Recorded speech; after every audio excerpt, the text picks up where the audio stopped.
अस्सलाम वालेकुम dear friends, welcome to my YouTube channel. अगर मैं आपसे इस टाइम कहूँ कि अगर आपने कुछ भी नहीं पढ़ा है, आप 50 आउट ऑफ 50 स्कोर कर सकते हो क्लास 8 एसएसटी में। आप बोलोगे सर ऐसी बात नहीं है, हम नहीं कर पाएंगे, बट आपको अपने ऊपर बिलीव रखना है। और जो मैं ये पॉइंट्स में डिस्कस करूंगा और इनको पूरी तरीके से देख लेना है, और आपको इंशाल्लाह गारंटी देता हूँ 50 आउट ऑफ 50 मार्क्स मिल जाएंगे। आपको करना क्या है, आपको इस वीडियो को अंत तक देखना है और इन पॉइंट्स को अपने रियल लाइफ प्रिपरेशन में फॉलो करना है। इंशाल्लाह you will get 50 out of 50 marks. चलो वीडियो को शुरू करते हैं बिना टाइम वेस्ट किए। आपसे गुजारिश है, अगर आप पहली बार चैनल को विजिट कर रहे हैं, चैनल को सब्सक्राइब कीजिए और वीडियो को लाइक अपने दोस्तों के साथ शेयर कीजिए ताकि उनकी भी हेल्प हो सके। जहाँ दोस्तों हम स्टार्ट करने जा रहे हैं बिना टाइम वेस्ट किए।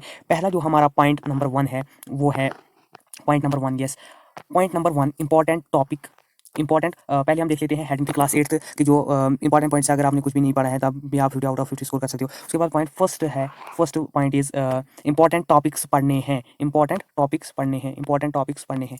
इंपॉर्टेंट टॉपिक्स कैसे पढ़ने हैं? आपको दोस्तों कुछ नहीं करना है, जो भी बुक में दिया गया है, जो भी आपको यहाँ पर मैं आपको रफ वर्क के लिए बता देता हूँ कैसे करना है। आपको कुछ भी नहीं करना, आपने अपने बुक में जाना है और जो भी इंपॉर्टेंट टॉपिक्स आपको लग रहे हैं उनको ऊपर से पढ़ना है। जैसे कि फर्स्ट टॉपिक है जो हमारा जियोग्राफी की हम बात करें, एग्रीकल्चर।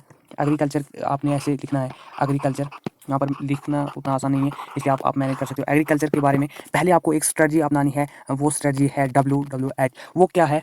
फर्स्ट W में जब आप चैप्टर पढ़ना नहीं है आपको सब, बट आपको चैप्टर के ऊपर सिर्फ एक 10 मिनट में चैप्टर को ऊपर से देखना है। वो क्या करना है, जैसे कि चैप्टर नंबर एग्रीकल्चर है जो हमारा जियोग्राफी में आ रहा है। एग्रीकल्चर एग्रीकल्चर है, एग्रीकल्चर है जो हमने पूछना है अपने आप से, व्हाट इज़ एग्रीकल्चर? एग्रीकल्चर में क्या है? जो भी आपकी लैंग्वेज है उसमें सिर्फ एग्रीकल्चर के बारे में पॉइंट्स सोचिए। एग्रीकल्चर क्या होता है, इसके फ़ायदे क्या हैं, इसके नुकसान क्या हैं, हम इसको कैसे इफेक्ट करते हैं, हम एग्रीकल्चर से क्या क्या हासिल कर सकते हैं, इसके बारे में आपको सोचना है। और अपना कॉमन सेंस लगा के बुक को रीड नहीं करना है, बट उस टॉपिक के ऊपर बैठ के अपनी ज़बान में इस टॉपिक के बारे में सोचना है। अगर वैसे नहीं मिल रहा है तो यूट्यूब पर जाइए और कुछ फैक्ट्स लिखिए। चैप्टर का नाम नहीं लिखना है, बट सिर्फ लिखना है फैक्ट्स अबाउट एग्रीकल्चर। उसके बाद आपको सिर्फ अपनी ज़बान में सोचना है। और जो ही आप एग्जाम के दिन बैठोगे एग्जाम लिखने, तो आपको सिर्फ क्या करना होगा, आपको उस टॉपिक पर बैठना होगा और सिर्फ अपने आप को विजुलाइज करना होगा जो आपने सोचा था। और उस पॉइंट्स में अगर आप 10 पॉइंट्स भी 5 पॉइंट्स भी लिख लेते हो अपनी लैंग्वेज में नहीं, अपनी थिंकिंग के हिसाब से, क्रिएटिविटी जिसको हम बोलते हैं, क्रिएटिविटी के हिसाब से अगर लिख लोगे तो आपको एग्जामिनर, ये मेरा वादा है आपसे, एग्जामिनर आपको फुल मार्क देगा। क्योंकि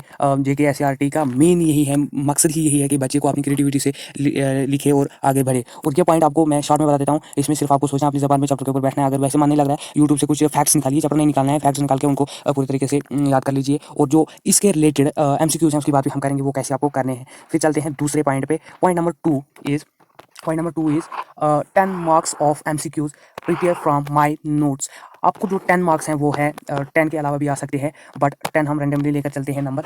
आपको क्या करना है, आपको 10 नंबर्स दिए गए हैं MCQs में। MCQ मेरी नोट से भी करना है, नोट से MCQ करना है। अगर आपके पास मेरे नोट्स नहीं है, आप मुझे कमेंट कीजिए नीचे, मैं आपको कमेंट करके अपना टेलीग्राम नंबर मुझे कमेंट में भेज दीजिए और मैं आपको वहाँ पर नोट्स सेंड कर दूँगा PDF में। जिन नोट्स में मैंने सब कुछ ईच एंड एवरीथिंग कवर कर रखा है, उसमें आप सिर्फ अगर एक बार भी पढ़ोगे तो आपका हो जाएगा नोट्स। अगर आप मेरे नोट्स पे नहीं रहना चाहते तो आपको MCQs के लिए बेस्ट स्ट्रेटजी है कि आप सिर्फ जो इंपॉर्टेंट टॉपिक्स हैं, इंपॉर्टेंट टॉपिक्स के लिए वहाँ पर जाओ और बुक के क्वेश्चंस में जो दिए गए हैं MCQs कोई बुक के पीछे, उनको अच्छी तरीके से कर लो। जो मैन है, जैसे कि ज्योग्राफी में कॉटन फाइबर मतलब ऐसी जूट कौन सा है, कौन सा leading producer of coffee, Karnataka कहाँ पर है, ऐसे आपको थोड़ा थोड़ा माइंड में रख लेना है। उनके MCQs हो जाएंगे, आपके MCQ के मार्क्स 100%। अगर आपको उतना हार्डवर्क नहीं करना तो आप सिर्फ मेरी यूट्यूब चैनल पर एक कॉमेंट कर दीजिए इस वीडियो पर, एक कॉमेंट के मुझे नोट्स चाहिए, मैं आपको notes free of cost provide कर दूंगा जिनमें MCQs लिखे गए हैं। और थर्ड पॉइंट आता है हमारा यहाँ पर, थर्ड पॉइंट है write your own answer. Yes, ये write your own answer is the most important thing. Write your own answer, answers आपको खुद लिखने हैं। आप एग्जामिनर को इंप्रेस कर सकते हो अगर आप ऐसे ही स्ट्रेटजी काम करते हो। आपको अपना आंसर लिखना है। कुछ बच्चे बोलेंगे हमें आंसर लिखना नहीं आता, बट आपको आंसर लिखना नहीं आता अगर वहाँ पे लिखा है for example what is resource, resource यहाँ पर लिखा नहीं जाता, अच्छे से आप मैनेज कर लोगे, मुझे पता है। व्हाट इज़ रिसोर्स, इसको ऐसे ही डाल के आंसर में आपको एग्जामिनर को इंप्रेस करने के लिए, जो आंसर नहीं भी आता उसको भी अटेम्प्ट करके आओ और मसला खत्म करो। व्हाट इज़ रिसोर्स मैंने आपको कहा था, उसके फैक्ट्स जो हैं तब वो याद कर लीजिए। रिसोर्स आता है, आप अपने ज़बान में भी, अपनी ज़बान पे नहीं अपने वर्ड्स में लिख दो, कैसे कि रिसोर्स इज दैट, रिसोर्स ऐसी चीज़ होती है जो anything which satisfy our need, that is resource. ऐसे आप लिखकर, और एग्जामिनर का माइंड आपके वर्ड्स की ओर जाएगा, वो सोचेगा कि बच्चे ने खुद मेहनत से लिखा है। कुछ भी जो अगर आपका टॉपिक्स रह जाता है उसको आप खुद अपने वर्ड्स में लिखिए, एग्जामिनर आपको डेफिनेटली एक्स्ट्रा मार्क देगा, क्योंकि JKSRT का यही मुद्दा है कि हमें बच्चे की क्रिएटिविटी चेक करनी है। And fourth number is paper sequence में अटैम्प्ट करना। It's the most important thing. जो बच्चे यहाँ पर बोलते हैं हमें सीक्वेंस कुछ नहीं होती, हमें मार्क्स सिर्फ क्वेश्चन में कंटेंट का मिलते हैं। यस, कंटेंट के मिलते हैं, लेकिन सीक्वेंस में जिस क्वेश्चन को, आपको सीक्वेंस से क्या मुराद है,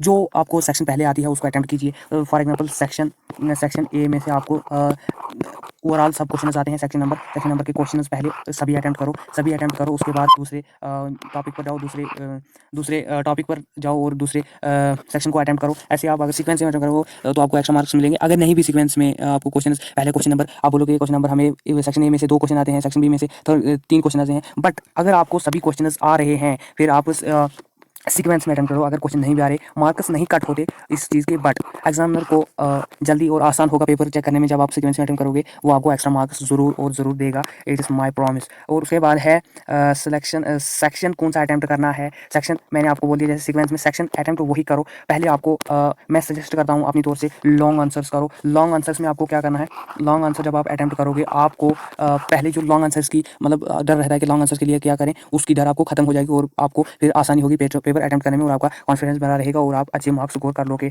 उसके बाद आता है believe in your self, 100% guarantee है आप फुल मार्क्स करोगे। लास्ट टिप ये है, इंशाल्लाह आप गुड मार्क्स स्कोर करोगे, 100% गारंटी है। अगर इन पॉइंट्स पे आप ठीक तरीके से जो मैंने बताया इन पे कर दो, मैं आपके लिए हेल्प करता हूँ, उसके लिए नोट्स प्रोवाइड कर दूँगा, सब कुछ कर दूँगा, मेरे से जो हेल्प होती है मैं करूँगा, बट आपके हार्ड वर्क की जरूरत है। उसके लिए आपको क्या करना है, पेपर को सीक्वेंस में अटेम्प्ट करना है, जो क्वेश्चन पहले आता है वही अटेम्प्ट करना है। उसके बाद समरी में इसकी दे रहा हूँ, पहले जो क्वेश्चन आता है उसी को अटेम्प्ट करो। अगर सेक्शन वाइज क्वेश्चन सभी आते हैं उस सेक्शन वाइज क्वेश्चन उसको अटेम्प्ट कीजिए और अपने आंसर्स खुद बना के लिखिए। और जो टॉपिक नहीं याद आता, मैंने आपको बोला था आप फैक्ट्स दे सकते हो गूगल से, यूट्यूब से, और उनके फैक्ट्स जोड़ के आपको लिखने हैं जोड़ के, क्योंकि सीक्वेंस के मार्किंग होते हैं, बट अगर आप फैक्ट्स को लिखोगे तो वहाँ पर बहुत सारे मार्क्स आपको एक्स्ट्रा भी मिल सकते हैं। उसके बाद बिलीव इन योरसेल्फ, आप कर सकते हो, बट आपको डर लगता है। मैं कह रहा हूँ डर के आगे जीत है, डरना नहीं है। क्वेश्चन को अच्छे से अटेम्प्ट करना है, क्वेश्चन पेपर को सीक्वेंस में रखना है अच्छी तरीके से। वन मोर थिंग्स इसमें आता है, क्वेश्चन को आपको काटा पीटी नहीं करनी है। बच्चे क्या कर रहे हैं, अगर मैं यहाँ पर लिखूंगा नेम, फॉर एग्जांपल नेम लिखूंगा, नेम लिखूंगा, मेरे यहाँ पर नेम गलत हो जाता है, स्पेलिंग गलत हो जाता है। बच्चे क्या करते हैं, नेम ऐसे लिखा और नेम को यहाँ पर सभी काट दिया, बट काटते कैसे हैं, ऐसे करके ऐसे ऊपर से,